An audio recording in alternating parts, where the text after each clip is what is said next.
من عينك بوك وكان ودي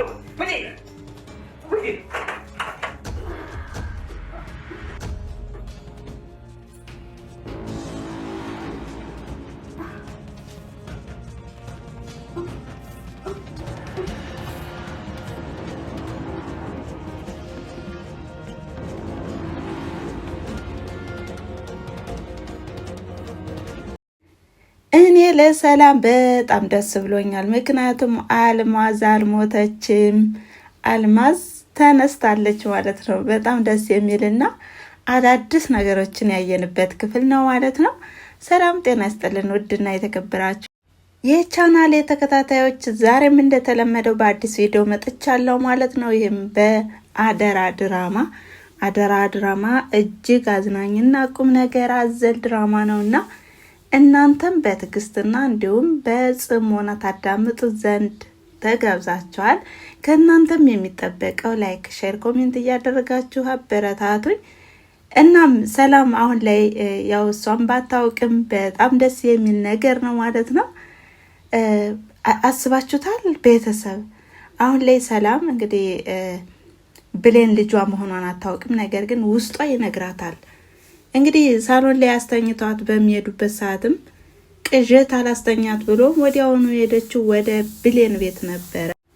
ታዲያ የሰላም መደናገጥና የሰላም መርበትበት ያሳሰባትና እንዲሁም ጥያቄ ውስጥ ያስገባት ገነትም አልማዝ በቃ የት እንደሄደችና በምን ሁኔታ እንደሄደችም ከቤተሰብም ደውዬ አሳውቃለሁ አውቃለሁ በማለትም እንግዲህ ባለችበት መሰረትም አሁንም ወደ ቤት በመሄድም ስትደውል ወደ ቤተሰብም አልማዝ እንዳልመጣችና እንዲሁም ሁኔታውንም እንዳላወቁ ሲነግሯትም የሆነ ችግርም አለ፣ ምንድን ነው ይህን ነገር ማወቅ አለብኝ፣ እንዲሁም ሚስጥር ደብቀውኛል በማለትም ከራሷ ጋር እያወራች ባለችበት ሰዓትም እንግዲህ ዳግም ለመጠየቅ ይመጣል።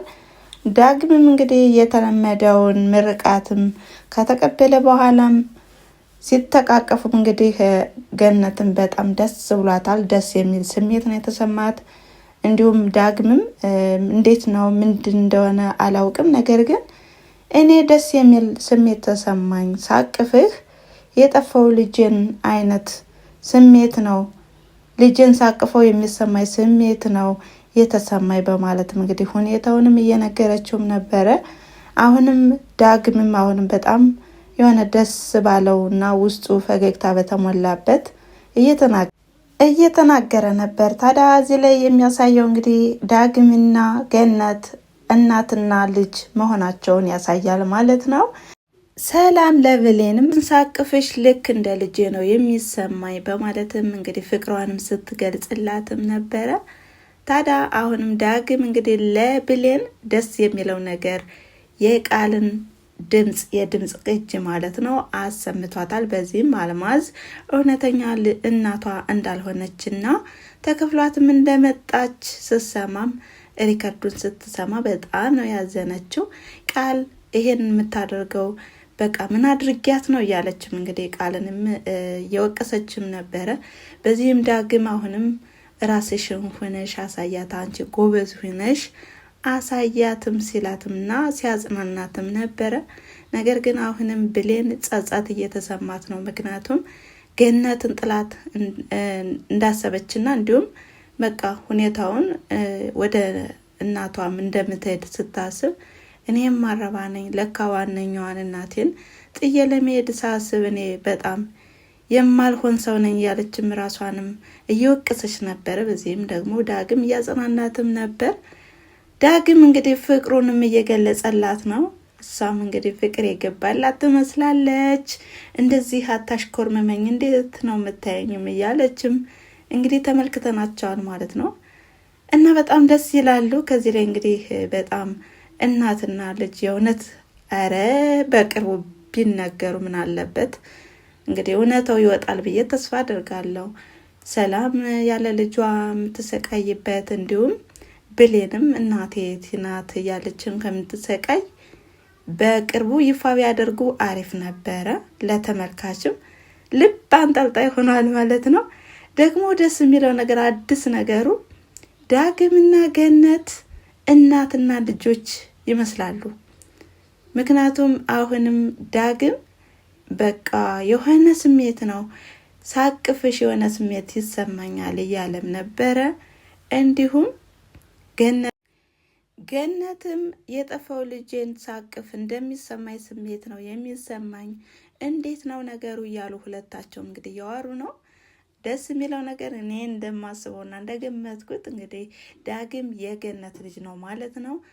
ዋው ደስ ሲል! አሁን ዳግም የገነት ልጅ ከሆነ ብሌን የሰላም ልጅ በቃ ከዛ በኋላ ነገሩ ሰመረ ማለት ነው። ብሌን እስካሁን ስትሰቃይ የቆየችውን ያህል ማለት ነው ከዚህ በኋላ ደስታዋ በጣም እጥፍ ድርብ ነው የሚሆነው። ታዲያም አሁንም ሁለታቸውም ተቃቅፈው በተኙበት ሰዓትም አቶ በኃይሉም ሁለታቸውንም ሲያቸው በጣም ደሙ ፈልቷል ማለት ነው። ለምን እናትና ልጅ እንዴት ነው ሳለያያችሁ ትገናኛላችሁ? ልክ እንደ ማግኘት ትጋጠማላችሁ። እኔ እናንተን ለማለያየት የማልፈነቅለው ድንጋይ የለም እያለም እንግዲህ ከራሱም ጋር እየፎከረና እንዲሁም እነሱንም አሁንም እንደሚያለያይና አብረው እንደማይሆኑም እየተናገረ ነበረ። በጣም የሚያሳዝን ነው ማለት ነው። እንግዲህ እናትና ልጅ ከአጠገብ ሆኖ እንደዚህ አልስተዋወቅ ማለት በጣም ነው የሚገርመው። የምር በጣም ማለት ነው። በእውነተኛው ዓለምም እኮ እንደዚህ አይነት ነገር ሊኖር ይችላል። ያው ድራማ ቢሆንም እንኳን በእውነተኛው ዓለም ተንተርሰው ነው ይሄን ነገር የሚያመጡትና ለተመልካችም የሚያሳዩት ማለት ነውና ሰው በቅርብ ሆኖ ይሄን ያህል አሁን ዳግምና ገነት ምንም በቃ ባልተጠበቀ ሁኔታ ነው እንግዲህ እናትና ልጁ ነው የሚገኙ ማለት ነውና ይሄን ያህል በቃ እየተነፋፈቁ እንዴ አሁን ሰላም ስታወራ በቃ የሆነ ሚናፍቀኝ ሰው አለ ብላ ነው ያሰበችው። ምክንያቱም ቃልን እንግዲህ ልጄ ናት ብላ ተቀብላ ነገር ግን ውስጧ ደስ አይላትም፣ የሆነ ስሜት የላትም። ለምን የእውነተኛ ልጇ ስላልሆነች ማለት ነው። ቃልና አቶ በኃይሉ የሆነ ነገር እያሰቡ ነበረ። ከዚህ ነገር እንዴት መውጣትና እንዴት ራሳቸውን ነፃ ማድረግ እንዳለባቸው እንግዲህ ነገሮችን እያመቻቹ ነበረ። ነገር ግን ባልጠበቁት መንገድ እንግዲህ ቃል ያው ትንሽ ቀዥ ትላለችና የሆነ ሽቶን ፈልጋ እንግዲህ ልርጫው በማለትም ለመርጨትም ተፍተፍ እያለች ባለችበት ሰዓት አቶ በኃይሉ ይደርስባታል።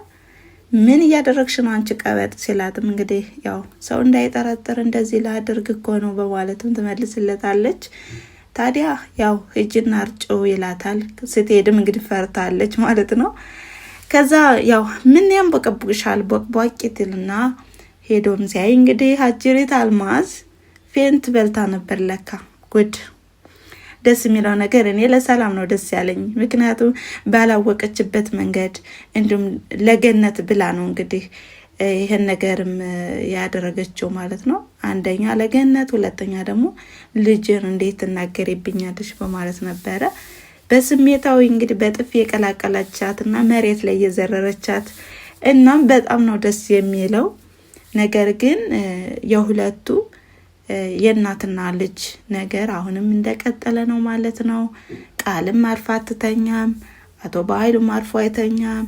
እንዲሁም አልማዝ አሁን እውነታውን ተናግራ ከህይወታቸው ብትወጣና እውነታውን ፍርጥርጥ አርጋ ብትወጣ አሪፍ ነው ባይነኝ እንደኔ ማለት ነው። ለምን ከሞት ተመልሳለች እኮ እንዴ! እድለኛ ናት ግን እንዴ! በቃ የሆነ ነገር እናርቃት የት እናድርሳት እያሉ እየተመቻቸላት ቦታዋን እንግዲህ ደስ የሚለው ነገር እንግዲህ ለገንዘብ ብላ ከዚህ ህይወቷን አታ ነበረ። ነገር ግን እንግዲህ ደስ በሚል ሁኔታ ነቅታለች ማለት ነውና ምን ይፈጠር ይመስላችኋል? ወደፊትስ አልማዝ ራሷን ከዛ ስታገኘው እንዴት ነው ምንድነው የምትለው? ሁለቱንም ስታገኛቸው ሁለቱ ተንኮለኞች ማለት ነውና እነዚህ ሰላማዊ ከሆኑ ቤተሰብ ሶስቱ ተንኮለኞች መውጣት አለባቸው። አቶ በኃይሉ ቃል ማለት ነው ይቅርታ እንደገና ደግሞ አልማዝ ማለት ነውና እነሱ ወጥተው ሁለቱ እናትና ልጅ ዳግምና ገነት ሰላምና ብሌን በአንድ ላይ ህይወታቸውን ቢመሩና ደስተኛ ቢሆኑ አሪፍ ነው ማለት ነው። ተመልካችም በጣም እየተንጠለጠለበት ነው ማለት ነው። ልብ አንጠልጣይ የሆነ ድራማ ነው። እናም ሀሳብ አስተያየታችሁን በኮሜንት መስጫ ላይ አስቀምጡ እያልኩኝ ግምታችሁን ማስቀምጡ። የምር በጣም እኔ እንደሚመስለኝ ማለት ነው አሁን ላይ አቶ በኃይሉም ያው ትንሽ ተንኮልም ያስባል። ለምን በጣም ያው ለተንኮልም አይተኛም ማለት ነውና ያው ገንዘብን ብሎ ስለገባ እህቱ ላይም የሚያደርገው ነገርም በቃኝ አይልም። ምክንያቱም አሁን ላይ ቃልም ሚስጥሩን ይዛበታለች ማለት ነው። እናም የዛሬው ቆይታችን ይሄን ይመስል ነበረ። አብራችሁ ስለቆያችሁና ጊዜያችሁን ሰጥታችሁ ስላዳመጣችሁ ከልብ አመሰግናለሁ በማለት ላይክ፣ ሼር፣ ኮሜንት እያደረጋችሁ አበረታቱኝ እና መልካም ጊዜ። በሌላ ቪዲዮ እስከምንገናኝ ድረስ ቻው።